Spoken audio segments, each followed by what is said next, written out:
everybody, welcome to another episode of The Stimulation. This, of course, is that girl Connor, and today I'm back on my bullshit. And by that, I mean today is going to be another anti-MLM video. And maybe just a discussion of like why I haven't been making them as often, if that's the content you prefer from me. If not, and you're like, I don't care what kind of content you make, that's also great.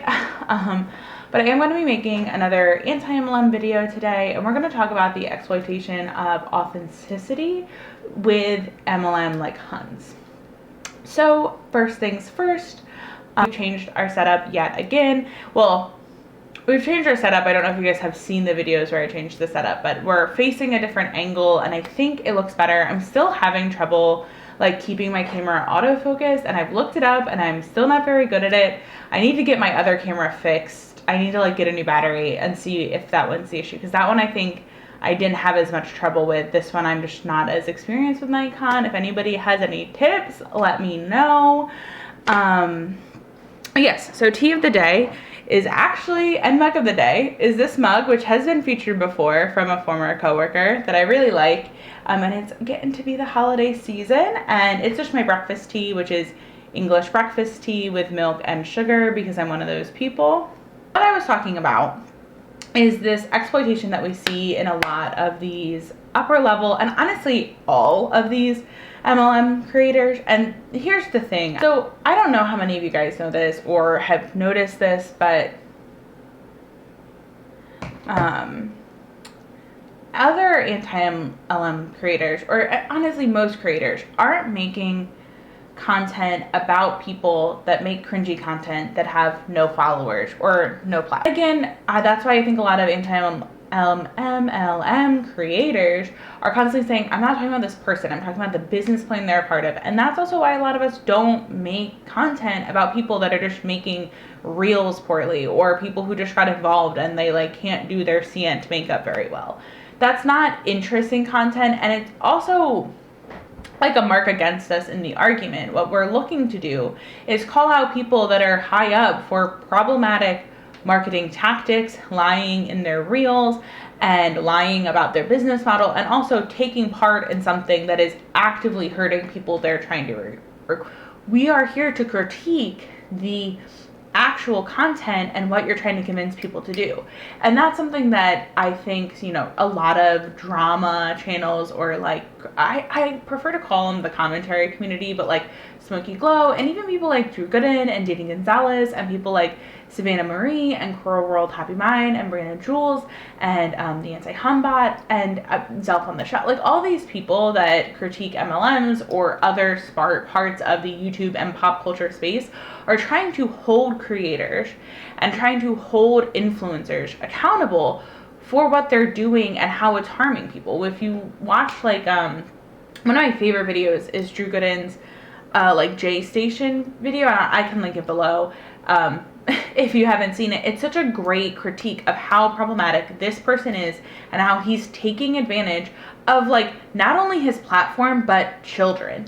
And it's like he's so good at like calling that out. That's what people do with big creators that are problematic. And Smoky Glow, Hannah from the Smoky Glow channel, likes to call it being held accountable culture. And to be honest with you, you can talk a lot about how cancel culture does or doesn't work, or, you know, it's rampant or it's not. And I would argue with you that it's not, because we see time and time again people not be held accountable for their actions.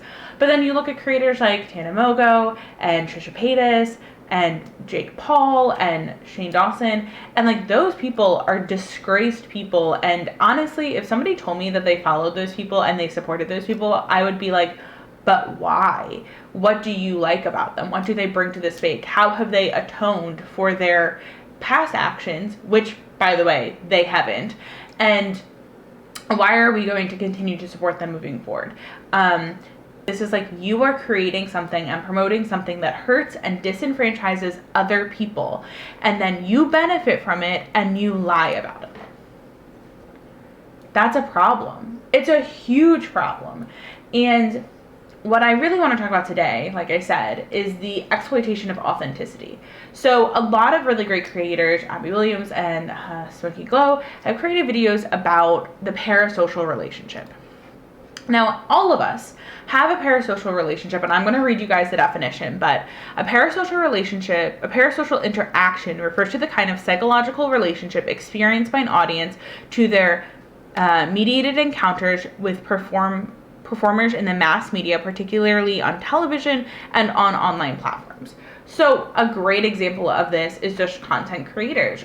I put stuff out into the void, and I know most of the people who watch my stuff, but because I talk online and I might say some things and you might feel like we're having like more of a conversation and I'm more real with you or something, you might feel like you have this connection with me, and you wouldn't, because I wouldn't know. Now, of course, I try to be personable and interesting and captivating in my videos, and of course we all want some level of a parasocial relationship. That's why we are creating content together. That's why we create content. That's why we put it out. We want to gain followers, to have our ideas heard, to have support, to have a community, and that's all great. The issue about a parasocial relationship is it can so easily be exploited by the person behind the camera. So the more popular you get, the more influence you have, the more money you have, the more the balance of that relationship becomes out of whack. It's just like a power struggle. And my relationship, my parasocial relationship, can so easily be exploited, especially when you have followers that are younger or less experienced or just maybe know less about the world.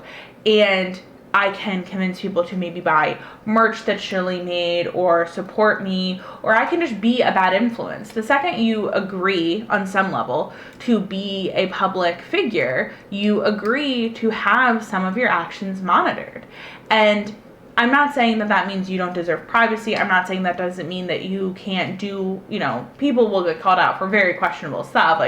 But look, all those celebrities in the Sway House and the Hype House, Hannah Mogo, Patrick Star, freaking Nikita Dragon, all those people who went out during the pandemic, maskless, making out, kissing each other, making excuses to throw parties in LA, all of those people were rightfully critiqued for their actions because they actively choose to influence the world and social media, and they took it upon themselves to abuse the power of their platform to show that either what I want is more important than the lives of other people, or the pandemic and the restrictions of the pandemic are for me to pick and choose.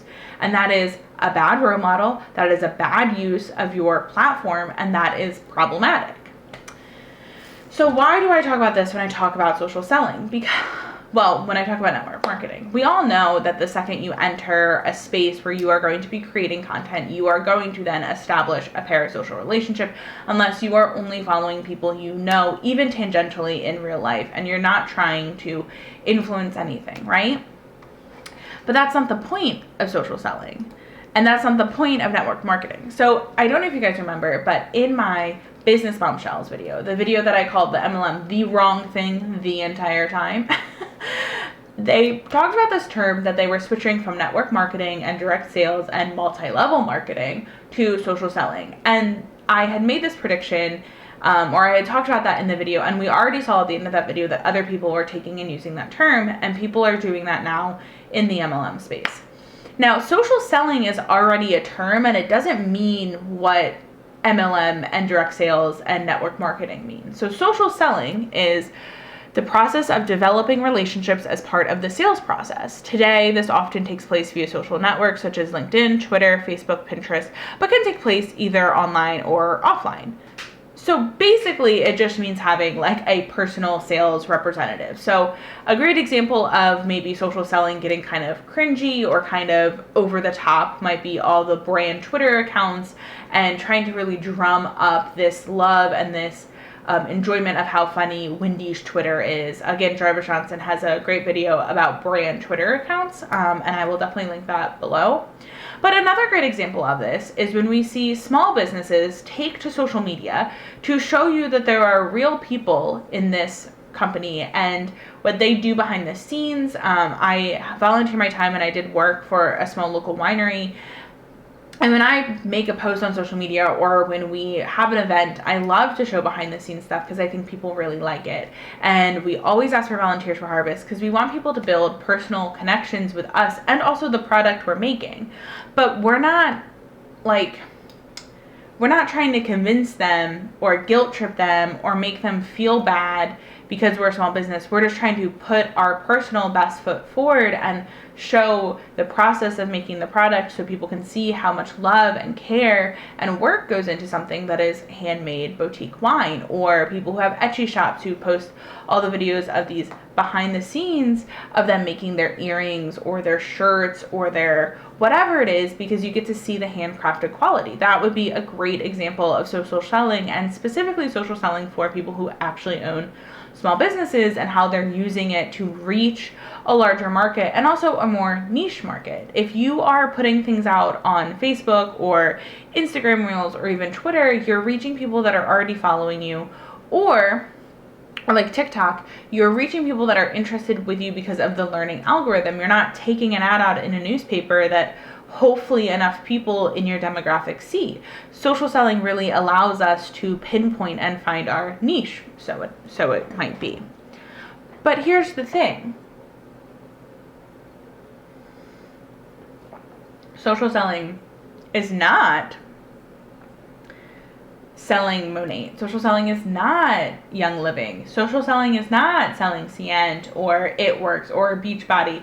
Those are MLMs. Those are direct sales companies, and those, while they would use elements of social selling, they are not in a social selling company. Every company is in a social selling company. And it's really important to me that people understand the difference, because I think one of the hallmarks of people that are pretty high up at MLMs is thinking that they are like Tony Robinson or Gary Vee, and they understand the money market and they understand economics.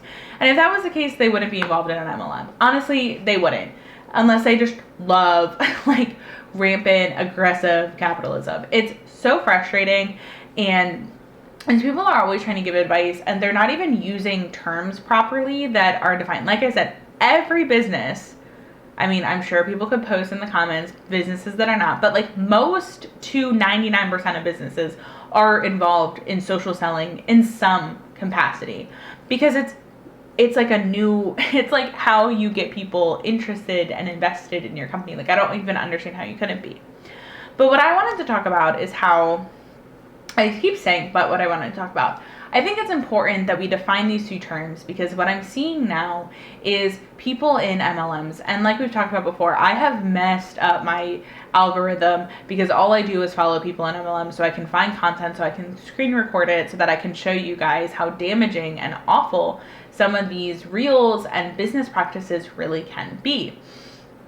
And what they're trying to do now is this movement away from like, hey girl messages, because anti-MLM creators and regular people started making fun of that content, because if people that are high up go to these conferences to learn from the owners, from the higher ups in the company, that then tell them to tell their team these things, and they always talk about what they learned at these conferences, at Premiere, at Monations, at fill in the fucking blank, and then they go back and they promote it. So clearly the company has a hand in what kind of promotion they're doing. They're just trying to say that we are hands off, that we don't have a hand in this. Now, what I have been seeing more and more is people trying to manipulate people into engaging with their content, which we see pretty often, and then reach out to them, because those people have essentially taken the bait. That's their way of getting the algorithm to be a little bit more picked for them, and then they reach out to them. And it's still a generic fucking message. It's not like they've done any research about the person, but they've just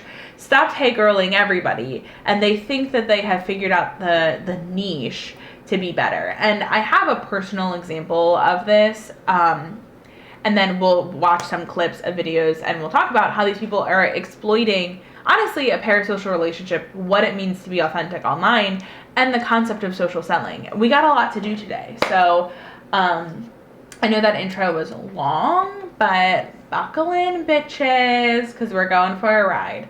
And I am not excited about it because it makes me so mad. Exploiting authenticity. So a while ago, and by a while ago I mean like back in July, I was scrolling through my Instagram stories, and the thing is like I said, I've messed up. I follow a lot of MLM creators because that's how I get content to make videos, and I don't remember. So I follow a fair amount of them, and I always do some like research. Again, I at the very least, they are portraying to us that they're higher up. I tend, again, not to follow those people that are making questionably skilled content, and even if I did, I would never share them here. What I would do typically is follow them so I can follow their upline or see what trends they're following, because they tend to do more of the like trends in the company, and you know that it's coming from higher up, right? So this girl was in It Works, and she did something where she posted like an Instagram poll, and I'll show you, this isn't the same girl, but another person did that with all the Met Gala looks, and then so you're voting, and then the next slide, like after 10 slides of voting, is like a question about getting involved with the company. And I'm telling you, they're exploiting us, because you're just interacting. You're like, oh yeah, I want to vote. Like, I care about the Met Gala looks. I want to say what I think. And then even if you go to skip it, right, maybe your fingers are just placed in just the right place. They know. They fucking know. So this girl did something similar, and I check always before I vote on an Instagram poll, because I fucking know that this is what these people do. Unless it's my friend, you know, but like when I'm like, who is this person I follow again? Oh, it's somebody who's in an MLM. I try really hard just to skip through them, not vote on them. And the very last slide was like right where my finger was, and I said, yes, I would be interested in a 2-day cleanse. Which, you can check out that video here. This is why we're not doing these detox cleanses from any company, but especially an MLM company. And she sent me this message. Thanks for commenting on my poll about a 2-day cleanse. The cleanse is really simple and newly formulated. It's an easy 2-day, 2-step process, one before breakfast and one before dinner. It cleans your entire body from inside out, so it helps reduce belly bloating and flushes out toxins. It's made with apple cider vinegar, aloe vera, lemon, ginger, green tea, plus more plant-based ingredients. It's not even marketed for weight loss, but most people are reporting losing 2 to 10 pounds of built-up sludge and reduced bloating, so looser fitting pants, which I love. Sound good? Now, here's the thing. I did say that I would be interested in this, but if you go to my Instagram page for 2 seconds, there is a link to my YouTube channel. And I share a lot of stuff on my Instagram story from other anti-MLM creators. And I'm not saying that you have to do your due diligence. I'm just saying clearly anybody who responded to that got that message. Because I also did comments. I accidentally hit one poll, and you can't unhit a poll. And I feel like she can see her analytics that I didn't vote on anything else. And again, this is false. This is false advertising. We don't have 2 to 10 pounds of built up sludge in our stomachs. That's just not true. You can't, like, there's nothing there. Your kidneys and livers are detoxing your body. If you have an issue with your kidney or your liver, you go to your doctor. You don't drink apple cider vinegar. You just don't. And I talked about this hardcore in that, like, shivering the weight away video. Like, this is problematic. And also, Jesus fucking Christ, is this so rude to tell people essentially that you will lose weight, because it's not marketed for weight loss, but people do lose weight. Isn't that great? Don't you want to lose weight? Don't all of us just always want to lose weight at all times, because that's all that matters to us? We can never be happy with our body. And even if you do lose enough weight, did you lose it in the right places though? Are your boobs too small? Is your butt too small? Do you have hip dip? Like, oh my gosh, it's so rude to message people that, and it just frustrates me, because what if I was following this girl because I was really interested in her content and that hurt my feelings? It didn't hurt my feelings, because she probably sent that to literally everybody. But what if I had an eating disorder? What if I was in recovery for an eating disorder? What if I was like, oh great, another thing I can try to like lose weight super quickly, even though it doesn't work. It's for 2 days, and people have reported a 10 pound loss, some people. And they're not saying that's guaranteed, but they're putting it out there. So I sent her back a video, a link to my video about shivering the weight away. And she said, why are you on my page then? I'm sorry you're anti-MLM, but this is how I've made my living and saving for my future family for the past 3 years. If you don't agree, I respect your opinion, but there's no need to be on my page then. And then she blocked me. And, you know, she's probably right. I don't need to be on her page. But you are posting content. You do want to be a public figure, because that's what all these people do, right? Like, It Works is famous for putting out, like, sign up to be an influencer stuff. Are you not an influencer? And also, like, but you're saving money for your family if that's really the case, that means you're hurting your downline and everybody you've gotten into it, and then you're going to hurt a bunch of people who sign up under you, or you're lying about how much money you're making through this company. And what is the better thing?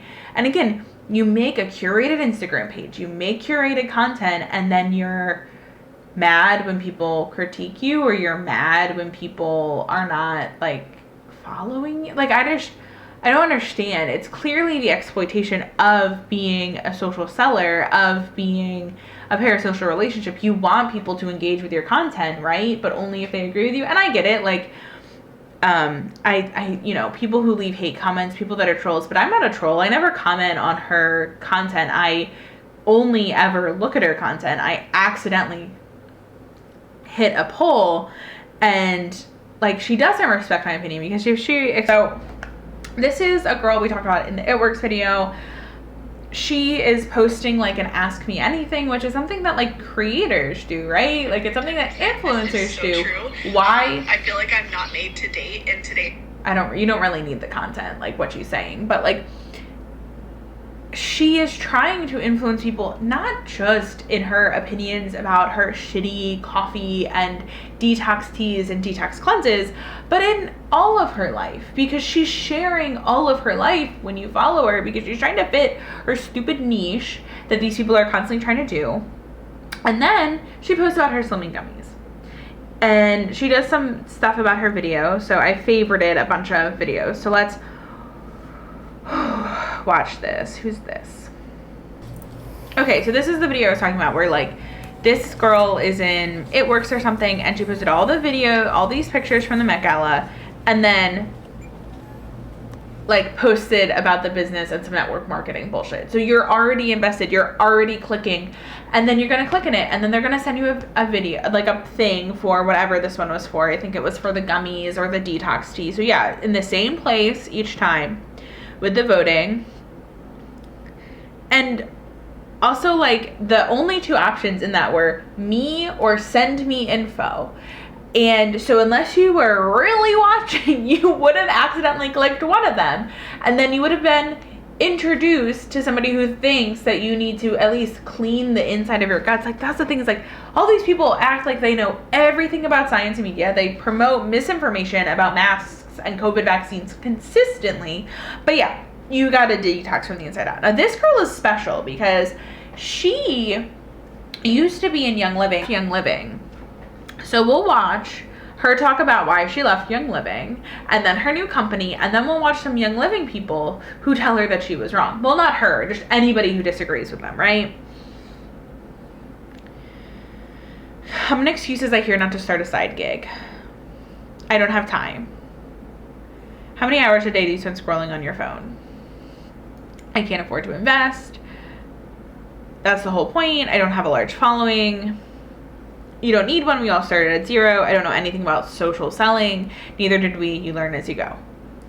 Again, they are not social sell. Like, they are not, that's not what this business model is. Social selling has nothing to do with residual income or recruitment, which is something that all MLMs have to do with.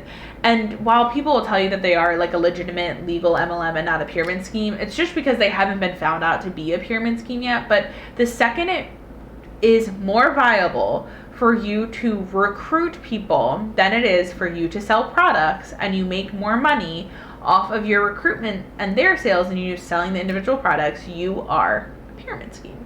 I'm letting you know that right now. It's not about posting products that you like online. It's not about like, that's what it is. And that's what these people talk about, because when you're starting a side hustle, it's all about starting so you can get in earlier, first, or with a lot of followers, so that you have more opportunity to get a larger downline so you can make more money. That's what these people do time in and time out. And it's so frustrating. It's really, really frustrating. So let's watch her other video where she's like product pushing, getting...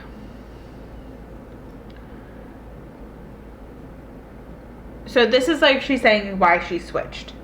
But the thing is people say in Young Living that that's not what you do. caption. I knew I had the caption saved. When I found out that I could make a passive income without having to get on my stories preaching about products every day, I was sold. I love the products, don't get me wrong, but I was so dang burnt out trying to convince people they were the best. Non-stop DIYs, promo announcements, bulk buy-ins just to maintain my rank. Shit got exhausting. When I found Q, I wasn't even looking for something different, but it fell into my lap and I felt tugged. I wondered if this could be the break that I needed, and it was. With our systems in place to help you succeed, there's no need to push the products, they sell themselves. We at Q focus on finding runners who want more for their future. I personally would just rather lead a team of builders than lead a team of customers. I love watching my girls fly through the ranks and crush their dreams. It's so different here in such a better way. So yeah, we see her talk about how she had to push products in Young Living, but in other Young Living people, they tell you that you don't. And our authenticity by using Reels, by using Instagram, by using social media to convince you that you can do this, that they are with you, that they support you, but also then they share shit in their like captions that where's this one? I don't even know where I found this, but it says, also, I'm sure there's some disclaimer, but I want to say Monat owes you nothing. Results are typical, blah, blah, blah. They aren't typical because this business is not typical people. It's for runners, movers, shakers, those who want more, those willing to work for freedom, who have vision. So whatever the full disclaimer is about Monat making no guarantees, etc., yeah, at Monat official makes no guarantees. Just like a gun can't shoot on its own, your business can't build without you pulling the trigger. It cannot be both. And I say this like almost every MLM video. And the thing is, it cannot be both. It can't be both the future, easy, passive, easy to do in time, residual income. It cannot be that. And also something that you have to work really hard at, that there's no guarantees, even though you essentially say that it's pretty easy, but also say it's only easy if you're a runner, a builder, a shaker, which what does that mean? But also you tell people if they don't have time or money or commitment to invest, then that's why they need to do it. It literally cannot be both every single time. It's always a paradox. It's always those two things. And the thing is like, because these people are now online and because these people that are high enough up or people that are really committed to it make pretty good quality reels. Like they're not cringy, they're not out of focus, they are doing the trends pretty well, they are knowing what they're supposed to be doing, right? They can do it pretty well. And so they convince people that are younger and younger. Again, this isn't because, I'm 26 and there were a fair amount of companies right outside of college that I would go on these interviews for, and I was so excited, and then they were basically like bother people in Walmart to sell Comcast, and it's all commission. And you're so frustrated because it's so hard to find a job, and you think, well, maybe I can do this. And then you realize they're like a scam in some way. But MLMs prey on people that are in the most vulnerable parts of their life. New moms, single moms, like typically people that are just turning 18, people that are fresh out of college or in college, when people are probably the most naive or the most vulnerable or the most lonely, selling them something that isn't going to happen, that they admit probably isn't going to happen for them. But they guilt you into doing it. And again, it's this, how much harder is that to take when you now have a social or a parasocial relationship with somebody?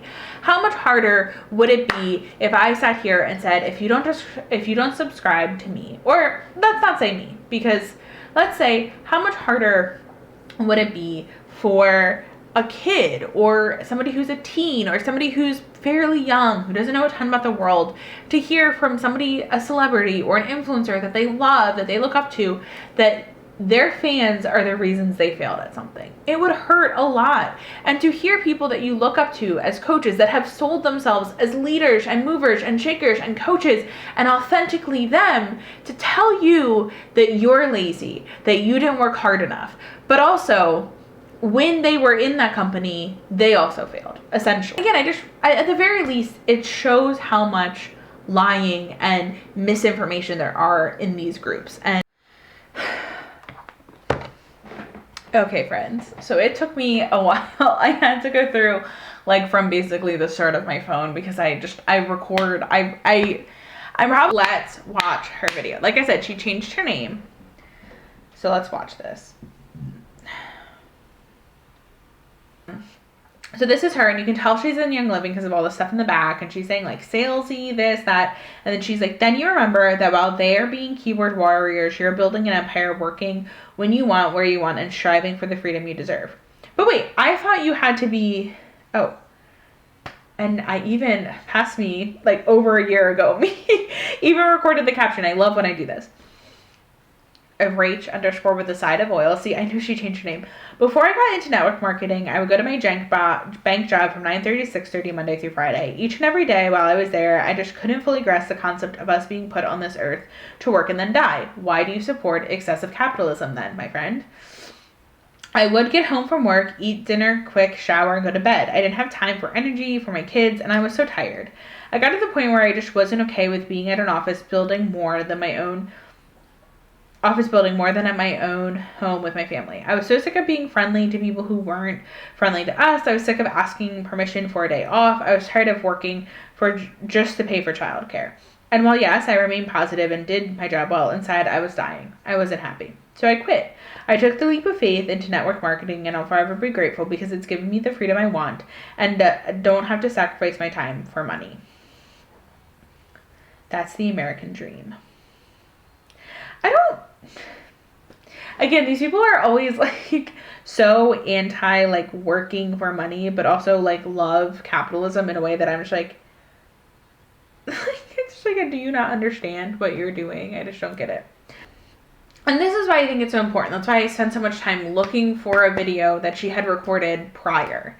The thing is that she was promoting herself with this genuine idea when she was hardcore supporting this company, that she then went back and said, I don't do that anymore. That wasn't true. I wasn't being honest. But there's no but you lied. You lied to a bunch of people and you made it seem like you weren't product pushing, like you were really happy, like you were doing something. And in fact, you insulted people that critiqued your system.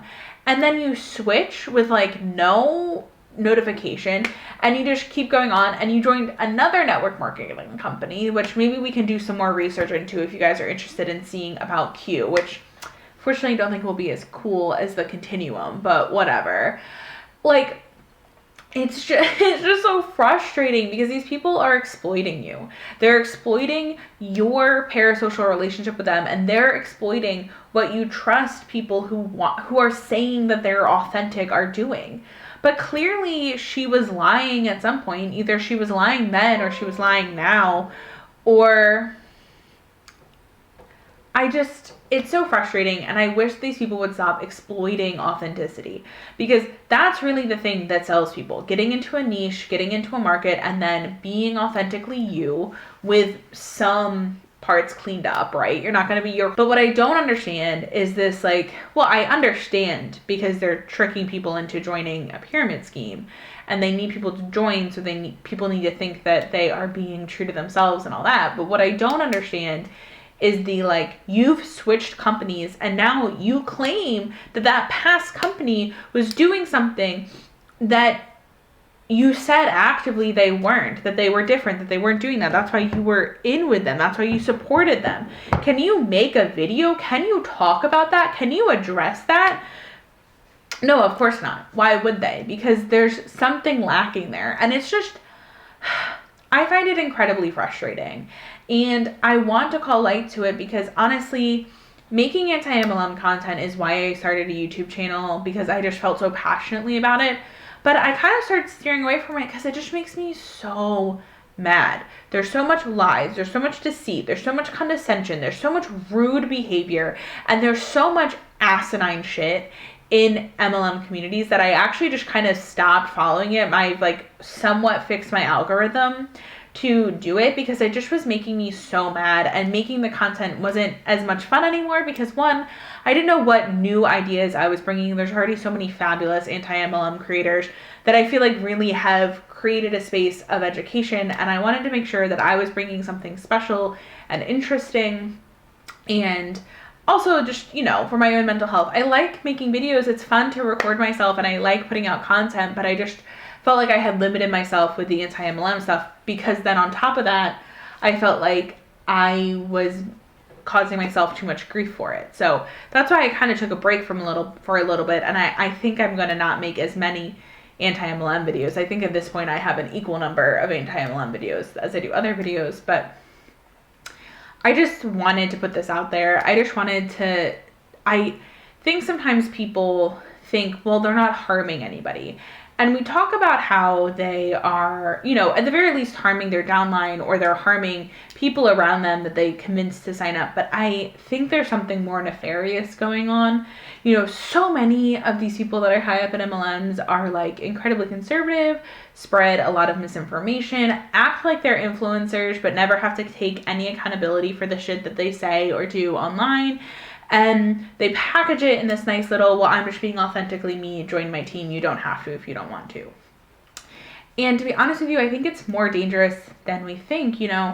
These are people misrepresenting their company and honestly parts of themselves online in a way that's hurting other people. Again, what if people signed up with that girl for Young Living because of that? They were like, you know what? Yeah, it is my life. And I will do, because this girl is saying, and that, it's not like that. And I just have to worry about me. And then people are going to say this, well, you can't let others influence you, yada, yada, yada. But like, we don't really preach that. And also, it's like too much to get into, but it's like, yeah, but like, that's what these people are taught to do. And they're lying, and there should be more protections against us. Like I said, when I was doing the business bombshells video, it seems like Europe has a lot more protections for individual consumers before they join the MLM. It's harder to get in as an MLM into Europe, it seems like. And again, these people prey on vulnerable people when you are at your most low. They're not preying on people, that, they're reaching out to people. And if we're not educating people on this, if we're not putting content out there, if we're just like, well, it's your life, do what you want with it, then how can it be both? As a society and as network marketers, how can it be both? How can we both protect the consumer and protect people, but also follow the spirit of like, do what you want, do it yourself? And you realize we live in a paradoxical society, and it's so frustrating. And just seeing so much of this content, seeing how harmful this stuff really can be to people's mental and physical health. And then on top of that, see them just switch right like that with no explanation, no commentary, no anything. And all the damage they have done is already out there. And I just find it frustrating, and I wish there was a way to hold them more accountable. So I hadn't seen anybody make a video about this, and if I missed it, I'm very sorry. Hopefully I at least had different points, different content, different whatever. But yeah, I think they're exploiting the authenticity we expect from like smaller influencers or niche influencers on social media in a way that's really damaging. And so I wanted to call it out. So, please do not be fooled by people who say they're social selling and network marketing is different than a pyramid scheme. It's not. And I hope everybody has a happy holidays. I hope everybody remembers to shop small and shop local when they can. And we're quite long. I've recorded multiple clips of this. But I will leave you with that. My next video out will be a cumulative list of all the books I read this year, because like I said, I want to make different content, and I just want to talk about the books that I read. That video has plenty of different clips, but I hope you guys enjoy that. That one also will be pretty long. And then I will post our like back room clean out video. Thank you for watching. Leave a comment, subscribe, let me know what you think. Is this exploitation, or is this just them using the platform the way it's meant to be used? Yeah, so I guess that's it. We can end the simulation right here. Have a great day, everybody.